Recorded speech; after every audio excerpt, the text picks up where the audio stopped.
Oh, Oh okay, man. great. All right. Hi, everyone. I'm excited to be here. Really excited to be part of this, the second part of this three-part series.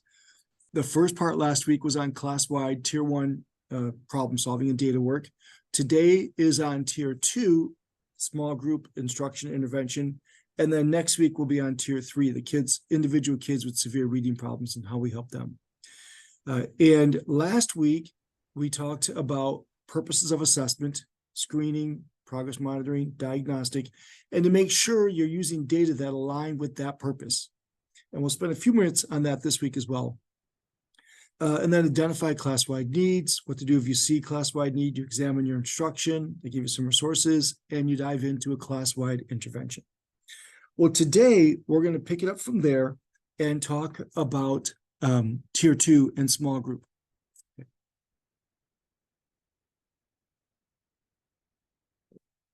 Yeah, so today we're talking about tier two, which I'm proposing is tier three, or step three, remember, because step one was get a good screener. Step two is look at your instruction, class-wide needs. And then step three is really start to focus in on tier two. Now, again, I'm presenting this through the MTSS framework. But again, this is just good practice for small group instruction, small group intervention. But I'm presenting within a three-tiered framework. Oh, the slide. So I will leave chat open, by the way, and I will respond as we go. The slides are available. I haven't sent them yet because I have this as one big slide deck, and I was going to break it up into small ones, which I still need to do. So I'll do that. Plus, I have a bunch more handouts to give. So you'll get more handouts from tonight beyond just the slide deck. What we're planning on doing is sending everything the third week. So you'll get Before everything the third week, everyone. Great, thanks. Mm-hmm. So one thing about that I was concerned about MTSS is that, and this is true with the dyslexia initiative as well, schools are wasting a lot of money. Whenever some new initiative comes along, and I know MTSS is hardly new, but in 2004, it was a kind of a new thing, and it's still in some schools new. And the response is always to buy a new program. And now with the dyslexia movement gaining traction across the country, it has gained traction, we're seeing schools buying all kinds of stuff. And so we're seeing them buy, in this case, lots of small group, or not necessarily small group, lots of reading interventions. And we tend to think of them as leading to proficient reading. Well, but that's really based on flawed logic. And I'm going to show you why I say that. Let's think back to the work of the National Reading Panel. So the National Reading Panel in 2000, of course, had their wonderful meta-analyses that looked at the big five, the big five we talk about all the time now. And one of the ones I want to talk about briefly is the one on phonemic awareness. Now, this group knows this, but I feel the need to say it. Phonemic awareness, the knowledge that words are made of sounds. If you say cat is at, that's phonemic awareness. If you say, if I take the k in cat and make it a b, and now it's bat, that's all phonemic awareness. So they wanted to see, does teaching children how to do what I just did, does the help them learn how to read? And what they found was, what they did was they looked at 52 studies of phonemic awareness instruction. And they looked at three outcomes. They wanted to see, can you teach phoneme manipulation? If you teach a kid to do what I just did, can they do that? And if they do that, how does it affect spelling? And how does it affect reading? And they had a whole list of things they called reading. Word reading, pseudo-word reading, reading comprehension, the whole list you see right there. Okay. Now, what they found was that it was effective. Okay, teaching kids the basics in phonemic awareness was an effective approach for enhancing reading. It improved both reading and spelling with a moderate effect. Some ages the preschool had a larger effect, but most of the part a moderate effect. And teaching one or two was preferable than teaching three or more. Now, let me just put up this one, and I'll talk about that. And benefiting reading comprehension. So real quick comment on that. And I know, Don, if you want to chime in on this conversation, please feel free to do so. That's the one thing that kind of drives me nuts about Heggerty. So Heggerty, I'm sure people know, is this commercial program for phonemic awareness. And it's pretty expensive. It's an oral-only program. And it teaches, I mean, each lesson has 6, 7, 8 things. Now, the National Reading Panel and their research said teaching 1 or 2 was way more beneficial than 3 or more at one time. And so I see rhyming as a bridge between phonological and phonemic awareness. So I do try and teach rhyming. But I did a study that we published in the Journal of Ed Research. We found rhyming actually did not predict 3rd grade reading very well, or later reading very well in urban settings. Our hypothesis was, and it's just a hypothesis, we don't know if it's true or not, that if the kids have difficulties with basic vocabulary because they're from an impoverished background or an English learner, something like that, then rhyming doesn't predict later reading very well at all. So I tell people, yeah, sure, try and teach rhyming because it's an important skill, but if kids don't learn it, move on. Don't wait, move on. And so I tend to start with rhyming and see how that goes. Then I teach how to isolate sounds. I do blending and segmenting, in essence, pretty closely together, and then some basic manipulation. And that's about it. And so I teach those, and I teach it in that order: rhyming, then isolating, then blending and segmenting, and then basic manipulation. So basically 1, maybe 2 at a time, which is what the National Reading Panel found was more effective. So my grief with Hegarty is it ignores that finding and does oral only, which the National Reading Panel found that wasn't as effective as using letters for phonemic awareness instruction. But just this one point, teaching 1 or 2 is definitely preferable. So when this came out in 2000, most of us had never heard of phonemic awareness before, except the speech and language people. The speech and language pathologists and audiologists, et cetera, had been saying this for years. And those of us who were reading researchers and interventionists just kind of ignored them. But when this came out, we're like, oh, okay, we paid attention. Now, the one thing I'll say about Hegarty that's a positive is it's got people paying attention to phonemic awareness again. That's good. But I wouldn't buy it because it's expensive, does things I don't want it to do. And frankly, I think teaching phonemic awareness is really fun. So I'd rather just, do it myself. All right. But that's not the point of today's talk. So, Matt, I want to say something. I think, and I could be wrong. I think they've modified their program, but I don't know to what level and to what they've changed. So if someone is up on that, because the Hegarty I know is like from 5 years ago, and maybe they've changed it since then. But you're right. I mean, way too many topics covered at once. And I don't know. I feel like I shouldn't be feeling, but I'm thinking that the reason, what we should be doing is segmenting and blending. That's what counts. That's what gets readers to read. What do you think about, and you said you did manipulation and deletion. Do you do that? Yeah. So I teach some, I will get to as far as manipulation, what I did a second ago, take the cat, make it a book. And that's about it. I don't do anything beyond that. Okay. But also Hegarty does some basic phonological awareness that most kids come to school with those skills already in place. So that's a review. So that's not as bad, but still it covers a lot of things. So Shannon said that there is an updated Hegarty that gets 2 letters more quickly. Yes, that's true. I've although I'm like Donna, am more familiar with the version 3 to 5 years ago. But I do see now they are incorporating letters more quickly, which is really exciting, but they still cover a lot. So, yes. And I will give them credit that they being the publishers of Hegarty, bring the public's attention back to phonemic awareness, which we'd kind of forgotten about it. So I'm okay with that. Oh, and Sherry said it's only $75 per manual now. Ooh, that's a lot less than it used to be. That's like a third of what it used to be. So that'd be great. I hope that's true. Awesome. Thanks, Sherry. So, but when this came out, we were doing phonemic awareness, and I was a reading interventionist. This phonemic awareness thing was new to me. So I started doing these interventions all the time. What I found was they worked, but not every time. So I went back and looked at the National Reading Panel. And remember that list of things they called reading?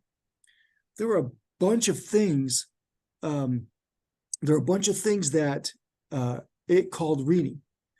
So I went back and looked at them and put them into 3 groups. If the study did phonemic awareness and then measured the effect by reading pseudo words, nonsense words, or reading word lists, words in isolation, or actual connected text reading. Now, these are effect sizes. I talked about that last time, what an effect size was, but to review real quickly, it's a standard deviation unit. It's what Hattie uses in his work on invisible learning. See it more clearly, his work in the book, Visible Learning there.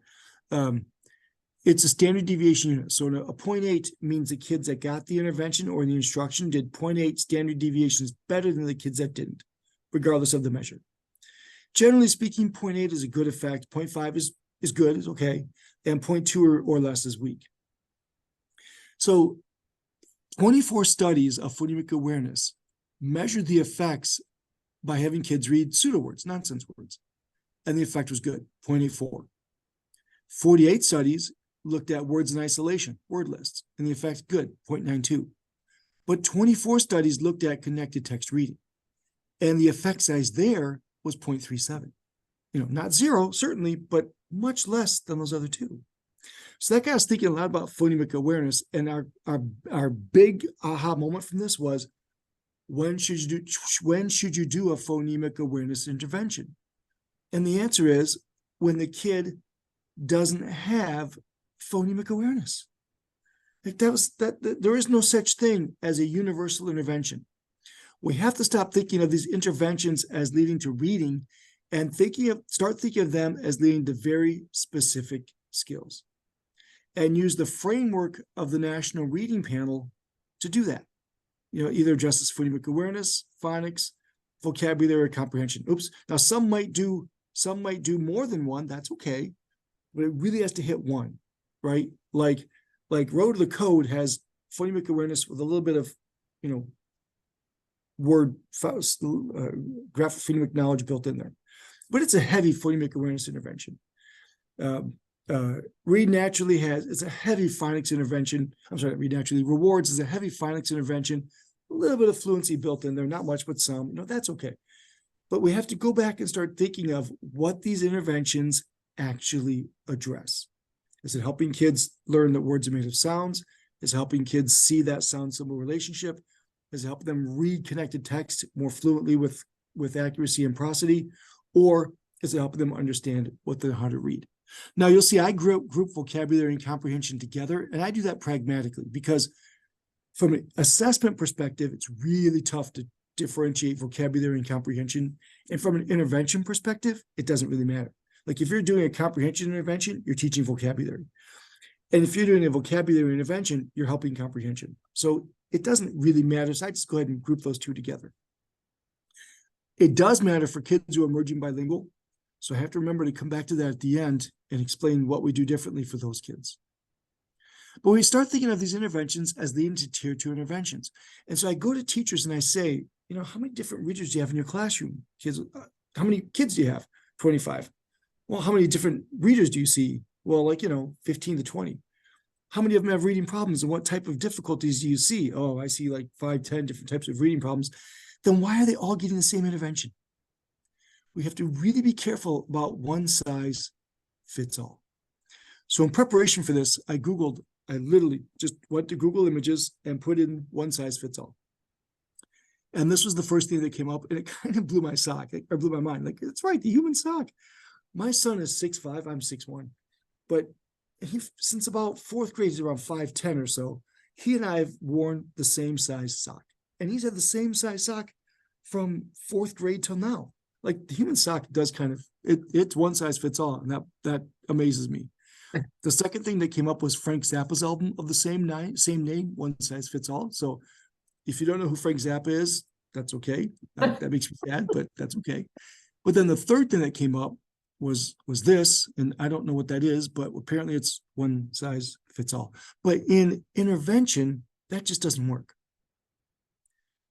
If every kid in your building gets Read 180 or LLI, it's not going to be successful. Now, those are two things that are not going to be successful for a couple of different reasons. By the way, those are two of the most expensive programs of which I know. But it's not going to be successful for a couple of reasons. One of which is both of those address a very specific skill. And the skill that most kids lack is not what those two interventions address. I'll explain more about that in a second. But in intervention and in instruction, we've kind of fallen into a trap in schools. We tend to think of level as equaling skill. So right now we'll give the kids, it's common, we'll give them the Fontes and Pinnell benchmark assessment system. And we'll take all the kids who are a G and put them together and run a small group intervention. Or we'll take all the kids who are DRA of, between 2.5 and 3.5, put them together and run a small group intervention. Level doesn't equal skill. And the reason I say that, as I mentioned last week, I won't spend time on this, but real quick reminder that we found that the Fontes and Pinnell benchmark assessment system had the diagnostic accuracy of about 54%, which means you get correct decisions about as often as you just flipped a quarter. So that's one problem. We also found this. We had a bunch of kids, second and third grade. We gave them Ames Web to get a measure of their reading skills. And we grouped them as either a low reader, below the 25th percentile, an average reader, 26th to 75th percentile, or a good reader, above the 75th percentile on CBMR on Ames Web. Then we gave them books that were at their actual level according to the F&P. And what we found was let's start with the high readers. Among the good readers, most of those kids, while reading a book that was supposedly at their instructional level, read at the independent level. They read with 100% accuracy, got all the questions correct, no problem. So the F&P likely underestimated their skill. However, more importantly, is among the kids who are low readers, now granted it's a small number, we had half the kids roughly who couldn't read the book that was at their level according to the F&P. They're an M, we gave them an M. They're a G, we gave them a G, and they couldn't read it. Those are the kids that need to have the positive experience reading the most. Like those are the kids that it matters the most. And they would just be experiencing more frustration as we ask them to read. Okay, so that's point number 2.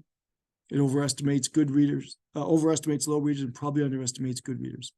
But then the third issue is this. There's skill differences among kids at the same level. Hey, by the way, I just noticed this. Sarah, I'll put it in chat. Sarah Schwartz just had an article come out yesterday in Education Weekly. It was really great, and she talks about this, she quotes me in it.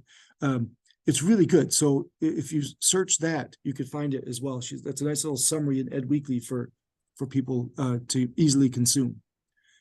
But there's considerable skill among kids at the same level.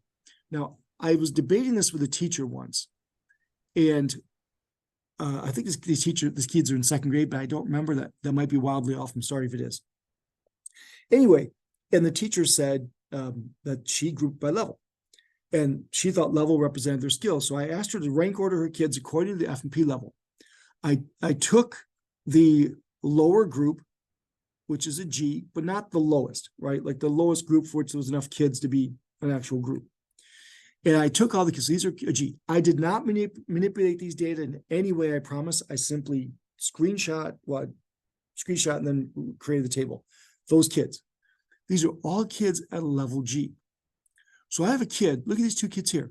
73rd percentile for MAP, measures of academic progress, the MAP for reading, good comprehension measure. 80 words a minute, 98% correct. This kid at the same level, first percentile, 26 words a minute, and 93% correct. There's no way those two kids have the same reading needs. Pick almost any two kids on this table. Student at the 4th percentile, 27, 30, and 32, that's not terrible, but 94 and 87. These are all kids with very different needs. But this measure would say that their skills were all the same. Now, I shouldn't say that. This measure doesn't say the skills are all the same. I don't think it says that at all. But we tend to use it that way. We group the kids together into G, but I would argue that if you group student 6 and 7 together in the same group, you're asking for trouble. It's not going to work. You're going to have more behavior problems than you do growth.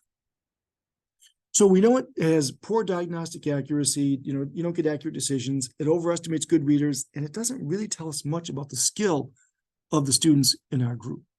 So we're gonna come back to the purpose of assessment. Oops, sorry. And we're gonna focus on diagnostic.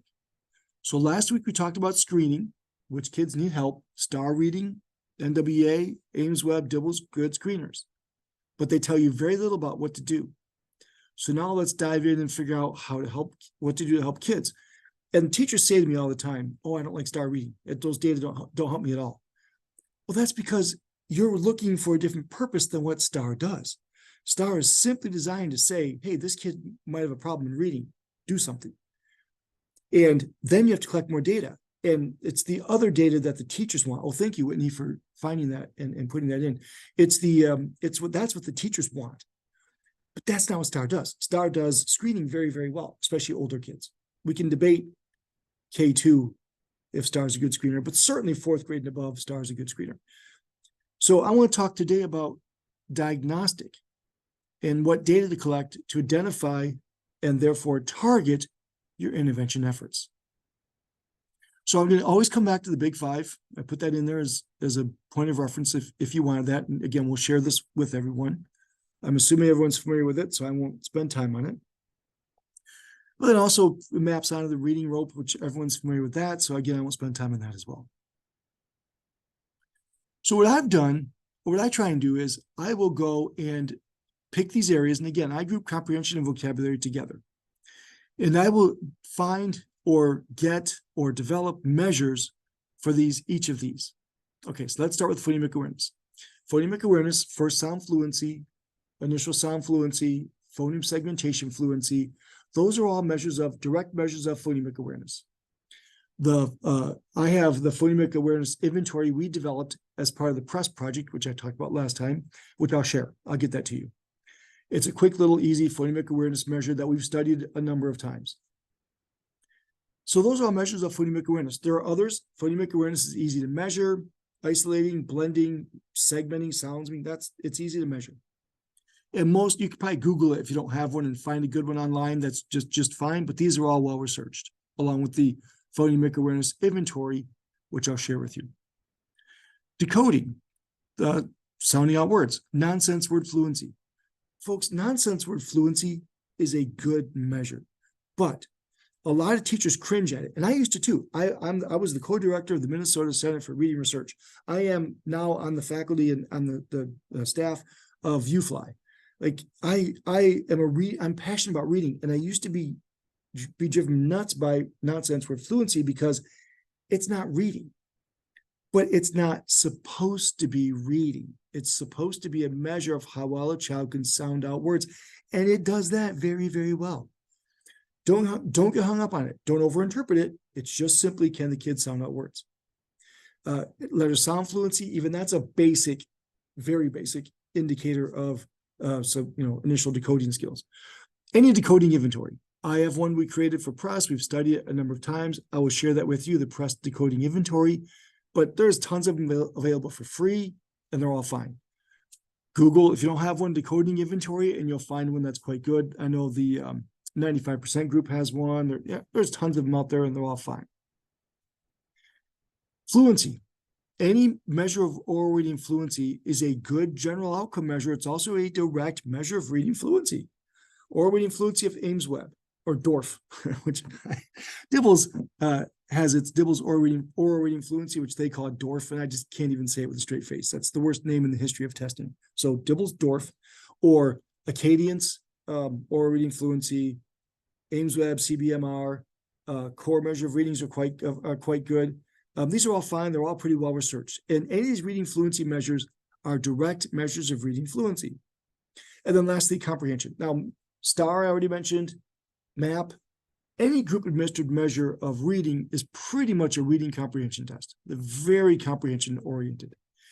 If you don't have one, Maze and Retell. Now, I don't love either of those because neither of them are really reading comprehension. Maze is actually a pretty good screener and a pretty good general outcome measure. It's not a great measure of comprehension, but if you have nothing else, it's free. It's quick. You can do it as a group, and it's okay. I like Easy CBM. I'll put that in the chat. Easy CBM has its reading, its reading proficiency measure. That's a measure of reading comprehension that's quite good. Takes longer to give. It's about 20 minutes per kid, or 20 minutes total. It can be done as a group, so that's advantageous. So if you don't have STAR, MAP, whatever, some other group administered reading test, you could consider Mazer Retail, but reading proficiency from Easy CBM is probably a better answer. Now, you don't give all these measures to every kid. Now, if you're using these as part of your screening, great. But what I'm saying is, if a kid scores low on whatever screener you use, then we pull these data out to collect additional data, these measures, to collect additional data to see where we should target the intervention. We target, is A reading really comprehension? That's a good question, Kelly. A reading is one of the exceptions. A reading has reading comprehension to it, but it samples other skills better than STAR or MAP. I shouldn't use the word better, because I don't mean to imply judgment. It samples other skills more so than does STAR or MAP. Yes, that's a good question, Kelly. So I want to take the kids who score low and assess them in these 4 areas to find the most fundamental skill in which the kid struggles. So let's say you use STAR as your screener and they score low. Even if I don't have any other assessments I typically give, I would pull those kids who scored low and give them reading fluency. If they score low on STAR, but have good fluency, comprehension is their target. And that's the case. We see that in middle school, 5th grade. That's pretty common. Middle school, some in high school. If they score low on comprehension, and we look at fluency, and they have scored low fluency, then we look at their decoding. If they score low on comprehension, low fluency, but good decoding, we know fluency is their intervention target. Now, not exclusively. So if I'm going to target fluency, I'll certainly do a phonics warm-up, a phonics review for a couple minutes, and then I'll do, at the end, they will ask kids comprehension questions, absolutely, but they're going to get fluency. If the kid's low on comprehension, low on fluency, and low decoding, then we look at phonemic awareness. If low comprehension, low fluency, low decoding, good phonemic awareness, we focus on decoding. Low across the board, we focus on phonemic awareness. All right, now let's test this. I'm going to describe a profile. Now, see where it says meeting group chat? Please switch that just to me. Just respond to me. And answer this question. Okay, a kid scores low in comprehension, low in fluency, low in decoding, but good phonemic awareness. Low comprehension, low fluency, low phonics, low decoding, good phonemic awareness. What's that kid's intervention target? Chat it just to me. Just put it in the chat just to me. Good. Coming in. Awesome. Well done. Good, good, good. Very good. Yes, awesome. Phonics, decoding, very good. Again, it's sort of surprising to me that this is kind of a radical idea for a lot of teachers. But if the kid has well-developed phonemic awareness, don't intervene there. Now, again, if I'm intervening for decoding, I might absolutely do a 1-minute phonemic awareness warm-up. At the end, I'll certainly have the kid read connected text that contains the graphemes we just taught them, and I might even ask him comprehension questions. But if I have a 30-minute intervention block, we're going to get decoding for 20 minutes of it. The reason I really harp on this is I noticed, I'll pick on Read Naturally, and Read Naturally is a good program. Read Naturally is a fluency intervention. Now, there's some changes to it recently that incorporates more decoding, but it used to be straight up repeated reading, just a straight up reading fluency intervention. And so if your kid couldn't decode, Read Naturally was not going to help. If your kid didn't have phonemic awareness, Read Naturally might be doing more harm than good. But if your kid had phonemic awareness and could sound out words, but just didn't read fluency, that's a great intervention. And in many schools I worked in, 10, 15 years ago, that was a very common tier 2 intervention. All the kids were getting Read Naturally. So if a kid needs decoding, we're going to hit decoding hard. We may review phonemic awareness. We will read connected text, but we're going to hit that hard. Now, in Missouri, the Missouri Council for Administrators of Special Ed asked me to write an article about this for their newsletter.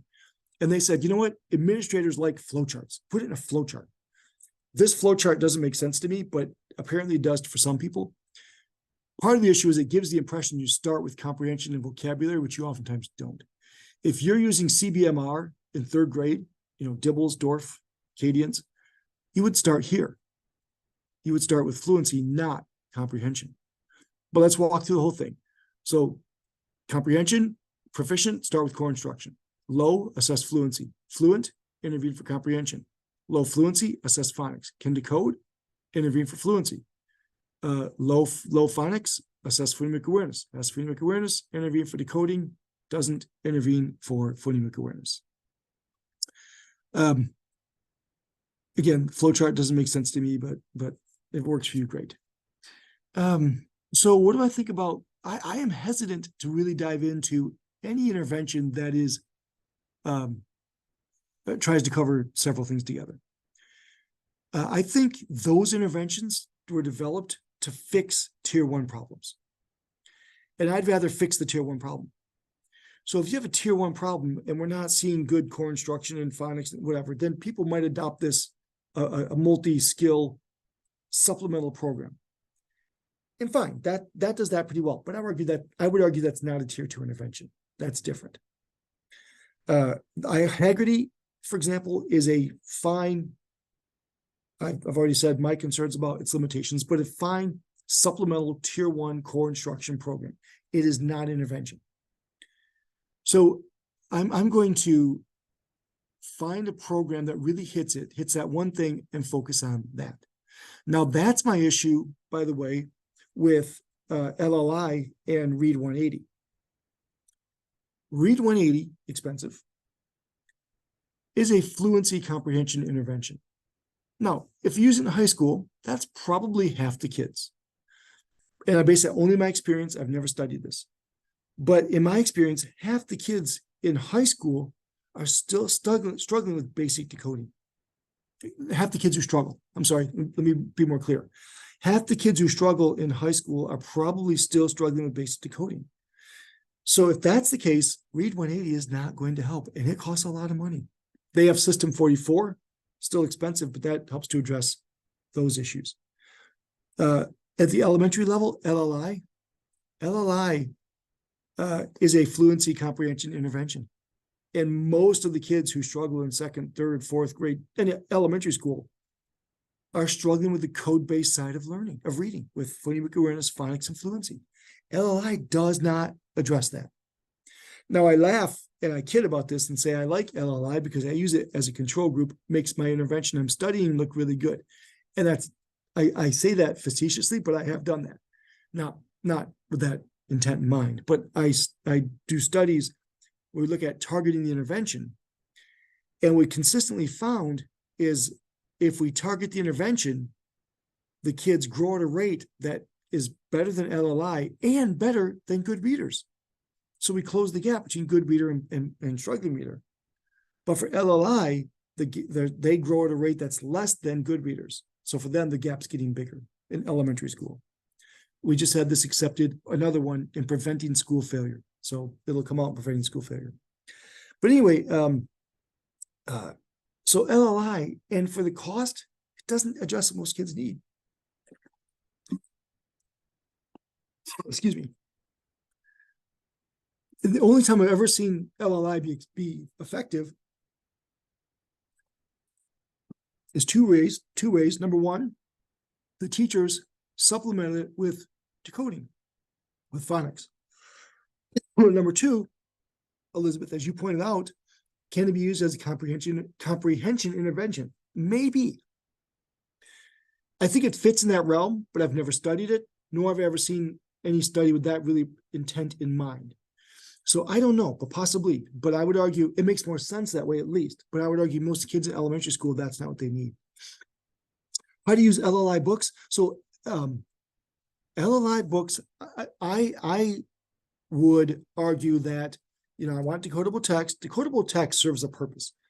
Decodable text helps kids generalize what you just taught them. That's it. That's all they're designed to do. Well, more than that, but generally speaking, that's it. So if you want them to be able to generalize and therefore read later what you just taught them, they got to read decodable text. But they need to be also be reading other types of text that challenges them, it helps vocabulary, helps some of these, unconstrained skills like language comprehension and vocabulary. So those can serve a purpose for that. So if you're doing a vocabulary lesson, if you're doing, other skills like that, then those might come in handy for something like that. Again, never studied it. That's just speaking from experience. So I want to find the most fundamental skill in which the kid struggles, target the intervention to that. And I'm going to show you a way to cheat. Accuracy are really important data. If a kid, I won't explain all the research behind this. If a kid can't read, generally speaking, in elementary school, middle school, high school, it's more like 95%. But if they can't read 93% of the words correctly, they're probably struggling to break the code. Probably. So I use that all the time. So if you give a kid Dorf, and they read 45 words per minute with 5 errors, that means they read 90 words total, 45%, 45 correct, which is 90%. 45 divided by 50 is 90%.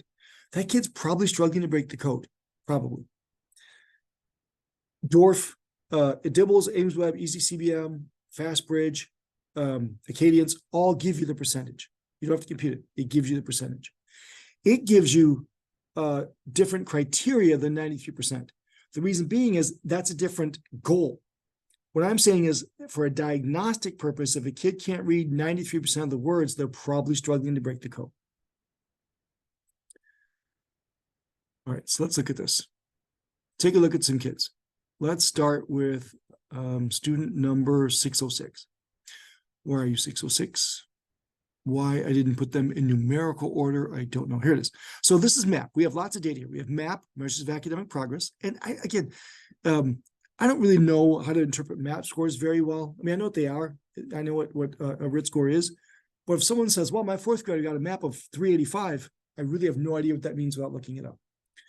So we're just going to look at it and say, if the kid's in the red, that means they scored in the at-risk range, and they're probably struggling with reading comprehension, probably.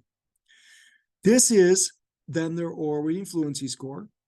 And if they're in the red, they're struggling with, they're in the at-risk range for that. And then this is the accuracy, percentage of words read correctly. So let's look at student 606. This is all the data you need to get started. Student 606, 211, so that's in the at-risk range. 75 words a minute, that's in the at-risk range. 89% correct. That's low comprehension, low fluency, and low accuracy. That kid probably needs decoding because they're low in comprehension, low in fluency, low in accuracy. I didn't screen for phonemic awareness. I'll come back to that in a second. These kids are older. These kids are like 4th graders. So I'll come back to that in just a minute. So if that kid's in 4th grade and I see a pattern that looks like this, I'm probably going to dive in with decoding right away. Now, I'm going to give the kid a decoding inventory to see where I should start the intervention, but we're going to dive in with decoding for this kid. All right, let's pick another one. Student 620. Where are you, 620? There it is. So 620 has low comprehension, low fluency, although I would argue 137 is not horrifically low, but it's below the criterion, so that's low, but reads all the words correctly. Low comprehension, low fluency, but probably good phonics, probably good decoding. So in that case, low in comprehension, low in fluency, good decoding, this kid's target is fluency. And you can see in this grade, we see a lot more kids in that fluency bucket, right? Because they have good or low comprehension, low fluency, but generally speaking, can decode pretty well, except for a few kids. And by the way, you do see some kids, here's a kid here, low comprehension, good fluency. That kid, we would target comprehension. And then you get a bunch of kids who have good comprehension but low fluency. So you certainly could target fluency for those kids just to be safe, but you'd have a debate, is that really a tier 2 intervention? It might just be something a teacher could do in class. Okay, all right, let's pick one. Let's look at students 608 and 618. Let's look at student 608. Now, again, privately chat me, just privately chat me, comprehension, fluency, and decoding. That's what phonics, that's what we're focusing on now. Comprehension, fluency, phonics. What does student 608 need? Probably. Chat just to me. Put it in chat just to me. Very good. Good. Okay, excellent. Good job. Yeah, that kid probably needs fluency. Low comprehension, low fluency, but pretty good decoding. So probably needs fluency. If you were concerned, you could certainly give that kid a decoding inventory to be safe. Take just a couple minutes, totally fine. But I would get started with decoding for fluency right away for this kid. Let's do, no, that's good. You get the idea. Again, I usually spend a lot of time on this because it's surprising how many people that's sort of a new idea. Oops. I think it's a good idea to do another one. All right, let's do student 618. Take a look at student 618. What does that kid need? Same thing, privately chat me. The data there, I'm not going to describe it. Oops. Good, very good, good.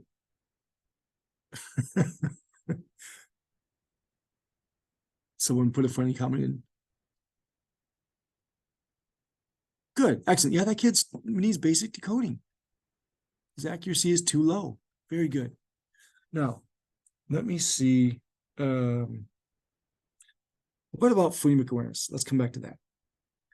So I make a couple comments on phonemic awareness, which we began to talk about a second ago. And I'm going to come back. I don't screen these fourth graders systematically for phonemic awareness, but I might assess phonemic awareness. So let me come back to that in a second. All right. So this is what we know about phonemic awareness. It helps with reading. We see moderate effects that maintain fairly well over time. I talked about earlier, if it addresses 1 or 2 skills, we see a nice large effect. If it's 3 or more, that effect size goes down to a small. Like it's concerning how much less effective it is if you try and cover more than 2. If it includes letters, it's almost exactly twice as effective than if you don't. Even on phonemic awareness outcomes, by the way, it's still roughly twice as effective. And it's more effective. Now, the one I'm talking about here is, you'll notice preschool, it's a huge effect.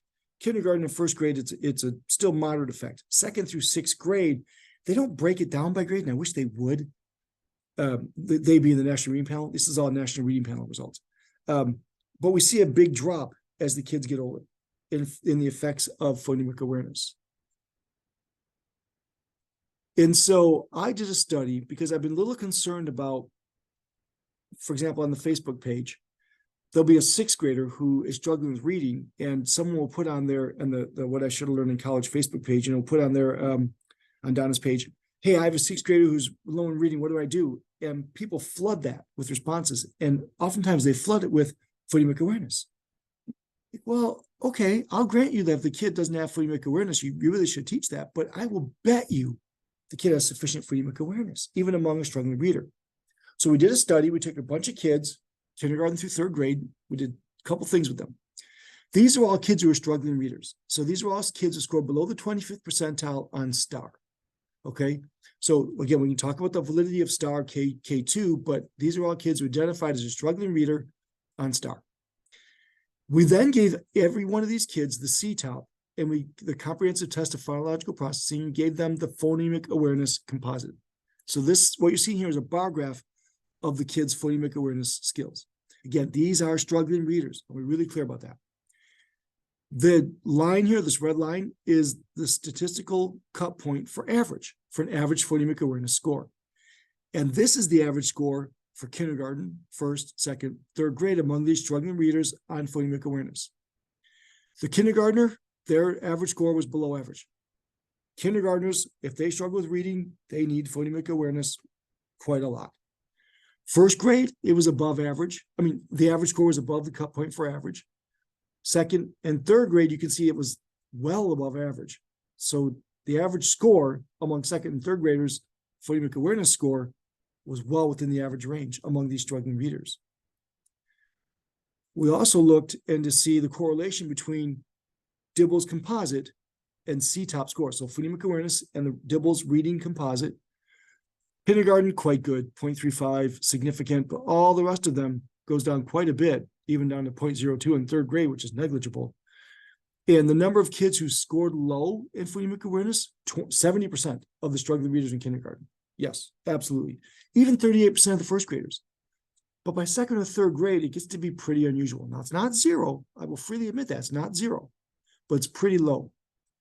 And I wish I had data for older kids, because I bet that number does get pretty close to zero. And so I'll come back to the point in a second. All right, let me make this last point. And then we did a regression. Now, I know you look at this and you're thinking, oh, don't show me your regression. I want to see all these numbers. But let me explain them real quickly. We predicted reading. Okay, we're predicting, these are just second and third graders, predicted oral reading fluency. So we're predicting oral reading fluency, second and third grade struggling readers. We found phoneme blending and phoneme isolation didn't predict very well at all, and only accounted for 2% of the variance. We want to see about 10, 15%. That's a good amount of variance. Maybe 18 to 20%, good amount of variance. Almost zero. So very little variance in how well a child reads in second and third grade, even among struggling readers, is directly attributed to blending and isolating. Then we added in decoding. We had the nonsense word fluency measure. Once we added that in, oh my gosh, significant predictor, 58% of the variance. I mean, fantastic. How well a child among struggling readers, how well a kid in second and third grade, these kids read, was directly related to how well they could sound out words. Then we add in phoneme elision, which is deletion, basically, one of those advanced phoneme skills, phonemic awareness skills, and the effect was zero, literally less than 0.01. Didn't matter at all. So how well a child who's a struggling reader reads in second and third grade has very little to do with blending, isolating, even less, although not significantly, less to do with this advanced PA skill, but it's all about decoding. It's all about decoding. So I'm not saying don't assess phonemic awareness. I'm saying I don't do it systematically beyond second grade. Kindergarten struggles in reading, absolutely assess phonemic awareness. In fact, phonemic awareness should be your screener in kindergarten. First grader, absolutely assess phonemic awareness. Heck, even second grade. Third grade, maybe fourth, fifth, sixth grade, I'd start with decoding if they're low across the board. And if you don't see results, then consider looking at phonemic awareness. Now, with one exception, and here's my scientific criterion. You ready? Unless the kid is really, really low. That's my scientific criterion. If I got a kid in fifth grade reading 8 words a minute, 25% correct, first percentile on map, I'll probably assess that kid's phonemic awareness. He's really, really low. That's my scientific criterion. That's, of course, being facetious by saying scientific, because it's not. If I've got a kid in fifth grade reading 23 words a minute, 50% correct, first percentile on map, I'm going to take a look at that kid's phonemic awareness. If I've got a kid in fifth grade reading 130 words a minute, first percentile from map, 89% of the words correct, I'm probably going to dive right into decoding for that kid. It doesn't take long to assess phonemic awareness if you use something like the phonemic awareness inventory. So I don't look at kids systematically beyond the second grade. I just do this. So we have an analysis to action worksheet, which we created as part of the press project, and I will get a copy of this to everyone. And we just put the data in and decide they need decoding, they need fluency, group the kids together, and then might do an additional quick assessment to target even more. But to begin with, decoding, those kids are grouped together, fluency, those kids are grouped together.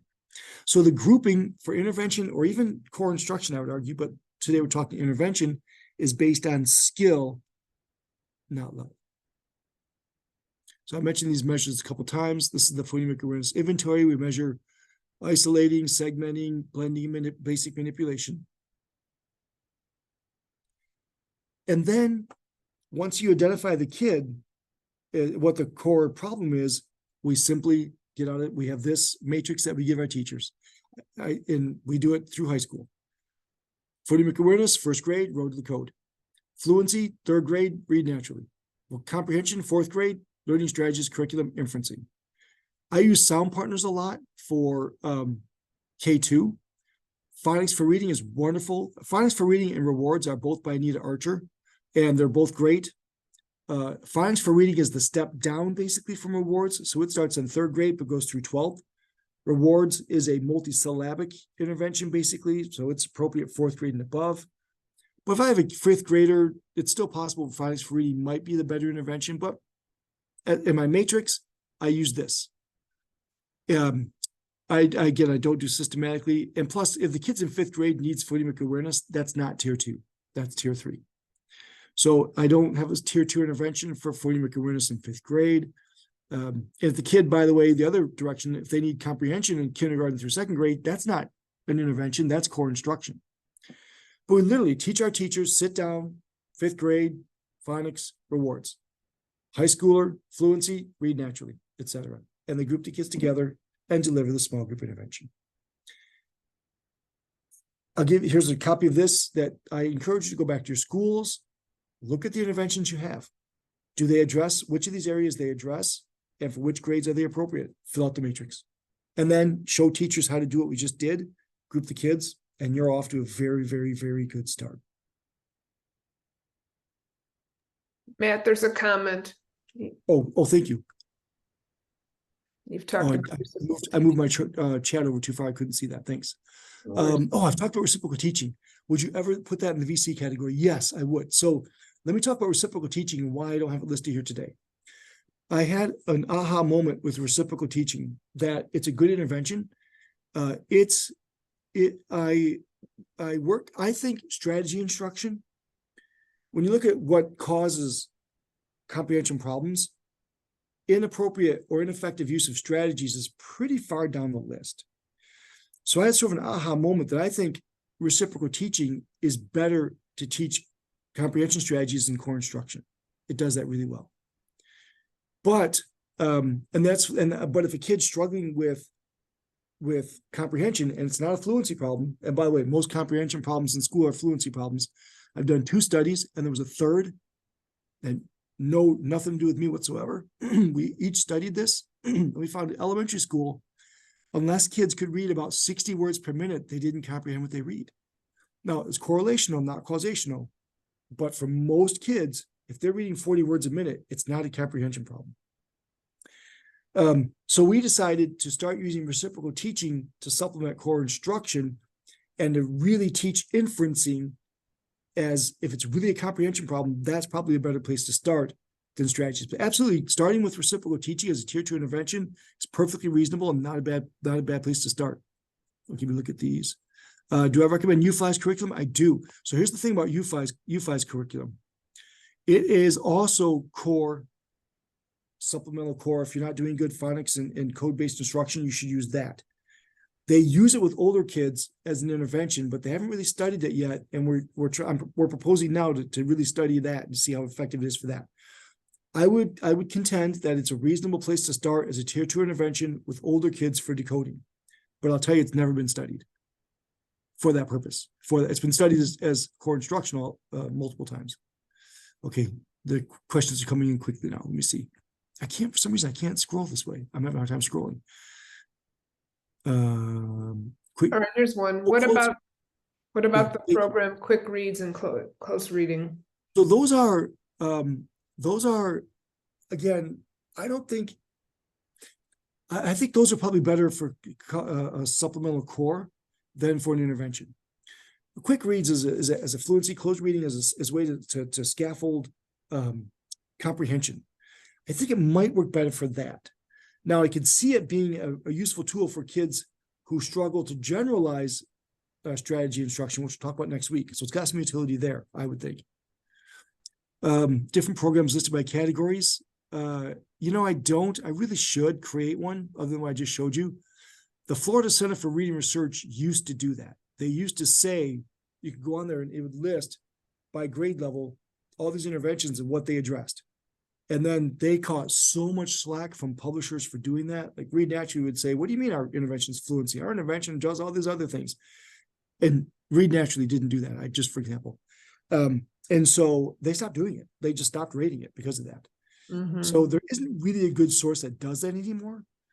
If you go to interventioncentral.org, which you're probably familiar with, interventioncentral.org, not Intervention Central, sorry, that's not true.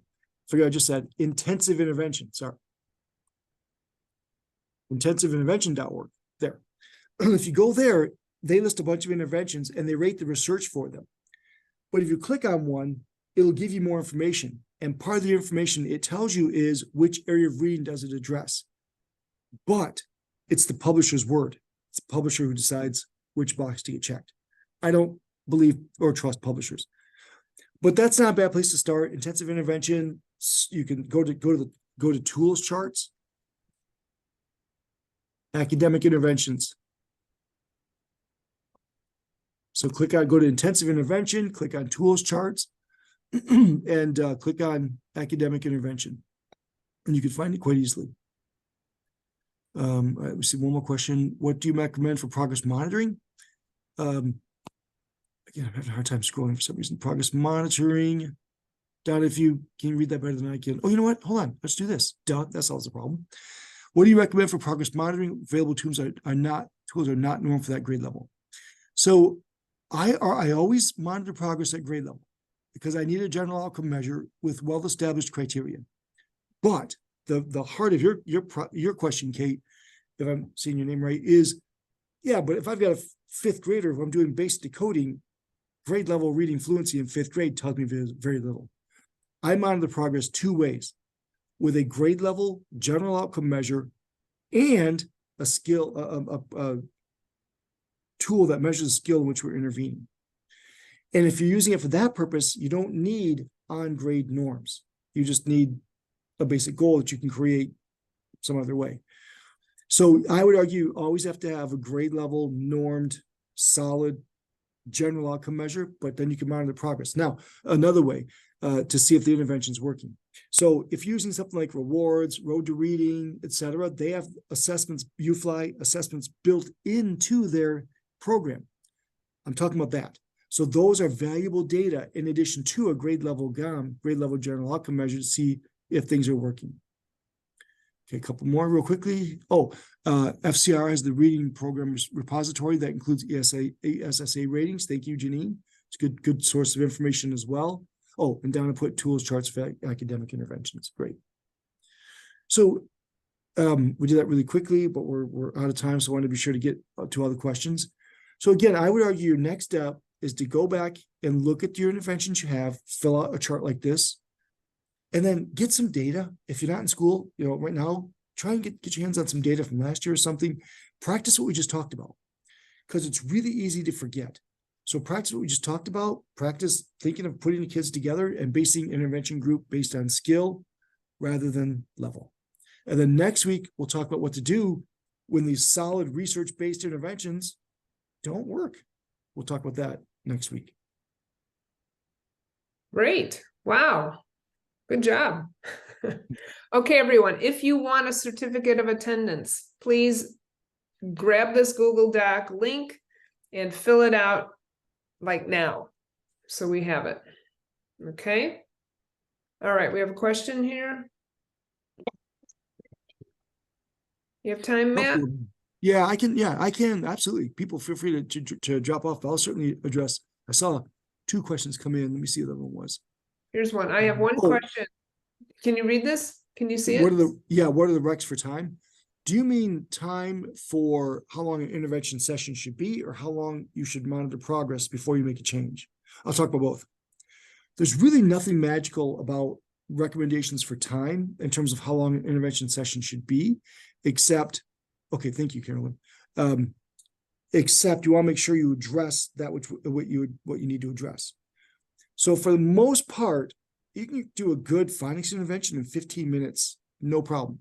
So I'll do 5 minutes of warm up, 15, 20 minutes of the intervention time, sometimes 10, and then 5 minutes of connected text at the end, etc. So that's really what matters more, I would argue, than sort of setting away a 3-minute block. So for comprehension, you might need more time. For phonemic awareness, you might need less. All right, here's another one. It's above. I have one question. Have you noticed anything about FastBridge ORF passages being too easy? I just looked at Dibble's ORF and those passages look much harder, more in line with grade level expectations. Sometimes my students score within the ORF range, but they really struggle with decoding because I feel the words are easier in FastBridge ORF passages. Also, Dibble seems to be a more content-based, whereas FastBridge more simple narratives. FastBridge, yes, that's a good observation. So I used to be on the research board for FastBridge. FastBridge was written by Ted Christ. His office at University of Minnesota was next to mine. So it was really fun to watch that happen. And he got a great deal of money to build passages that were well equated and independent. So your observation is a good one. So if you're using FastBridge to monitor growth and you see growth, that's probably growth and not error. Whereas some of the other systems, that's not true. And I won't say it's not true, it's less true. So for Dibbles, you see more bounce in the data than you do for FastBridge. But that's why FastBridge uses a reading as its screener, not the CBMR. CBMR is designed to monitor progress, period. That's it. And it does that very well. So your point's well taken that you'll see different data with Dibbles because that was designed to do a couple different purposes. Okay. All right, here's another last one. You said that iReady was meant to be diagnostic for students in early grades. Do you think it can actually function as such, or would you recommend giving additional assessments for those showing a struggle? So here's my issue with iReady. Now I'm intrigued by iReady because it was designed to be a diagnostic tool. The problem is most schools are using it as their screener. And if you do that, you're going to get error.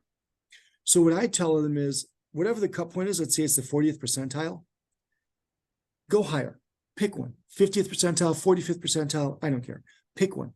Any kid that scores between the cut point and your higher score, 40th to 50th, pull those kids and do another screener, because you're going to see measurement error in a screening decision with iReady. You'll see less measurement error in the diagnostic decisions. Now, in the diagnostic decisions, I still think I'm probably going to want to, I have more confidence in the diagnostic data than I do the screening data for iReady. Still don't love some of the buckets. And if I see reason to suspect the kid is being identified as a different skill than I think, I'll assess that kid as well. But it's an intriguing tool. It just costs too much money. You can get the same thing for less. That's my problem. Okay, here's one from Melissa. Would core multiple measures be good to use in middle intervention? I think that might be middle school. Yeah, for diagnostic, yes. Yeah, not good screeners, but for diagnostic, yeah, those are good measures. Okay, and thank you so much. Awesome, thanks. So see you next week. We'll talk about intensive interventions. Thanks, Matt, for your time. Thanks, everyone. Thanks. Take care. Bye. All right, bye-bye.